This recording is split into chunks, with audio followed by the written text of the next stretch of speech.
दोस्तों, मैं हूँ चेतन सहरावत और आज फिर आपके साथ हूँ अपनी कविता के साथ।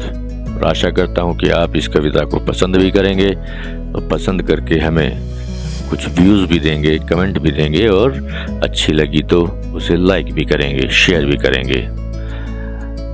चेतन की इस नई कविता का अर्थ है, टाइटल है, घास उड़ना चाहती है।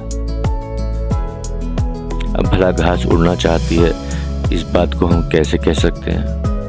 कैसे उड़ेगी? जी हाँ, घास उड़ना चाहती है और घास को हम उड़ने नहीं देते, प्रकृति भी उड़ने नहीं देती। ऐसा कुछ इस कविता का हमने सार बांधा है। आइए शुरू करते हैं। घेरे था मुझे तुम्हारी सांसों का पवन, जब मैं बालक अबोध अनजान था। वह पवन तुम्हारी सांस का सौरभ लाता था। उसके कंधों पर चढ़ा मैं जाने कहां कहां आकाश में घूम आता था। सृष्टि शायद तब भी रहस्य थी, मगर कोई परी मेरे साथ में तो जरूर थी। मुझे मालूम तो न था, मगर ताले की कुंजी मेरे हाथ में ही थी। जवान होकर मैं आदमी रह गया।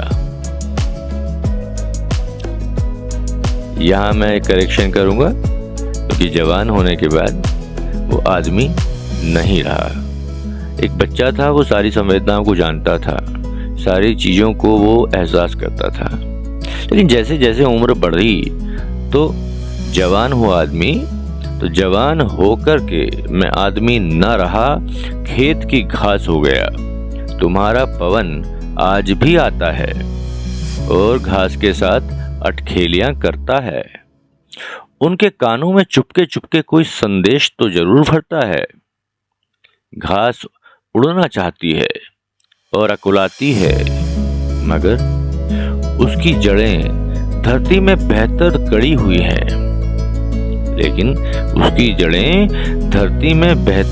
हुई हैं। इसलिए हवा के साथ वह उड़ नहीं पाती है। शक्ति तो चेतन थी, अब जड़ ही हो गई। बचपन में तो कुंजी मेरे पास थी, उम्र बढ़ते बढ़ते वह कहीं खो गई। श्रोताओं, ये एक आध्यात्मिक दृष्टि की कविता है और इसे आध्यात्म की दृष्टि से ही पढ़ा जाना चाहिए। इसकी हर पंक्ति में जीवन के किसी न किसी पहलू पर प्रकाश डाला गया है। और आपके साथ मैं किसी ऐसी कविता का संयोजन नहीं करता हूँ जिसमें मजाक का कोई पुट हो, गंदी भद्दी मजाक का कोई पुट हो। मेरी कविताएं कुछ गहन अध्ययन के बाद निर्मित होती हैं और मैं अपने श्रोताओं से कहना भी चाहता हूँ कि मेरे श्रोता मेरे चैनल पर वो ही रहें जिन्हें जीवन का साहित्य आध्यात्मिक रूप से मालूम है या वो आध्यात्मिक रूप से उसे जानना चाहते हैं। अन्यथा बाकी ऑडियंस के लिए मैं कोई यहाँ खास किस्सा प्रस्तुत नहीं कर पा रहा हूँ। मेरे दोस्तों से मुझे पूरा भरोसा है कि वो मेरी कविताओं को पसंद कर रहे हैं और मेरी कविताओं को प्रचारित भी कर रहे हैं। आप सभी का बहुत बहुत धन्यवाद। आपका मित्र चेतन सहरावत आज के लिए कहता है sine of. Bye bye, sayonara.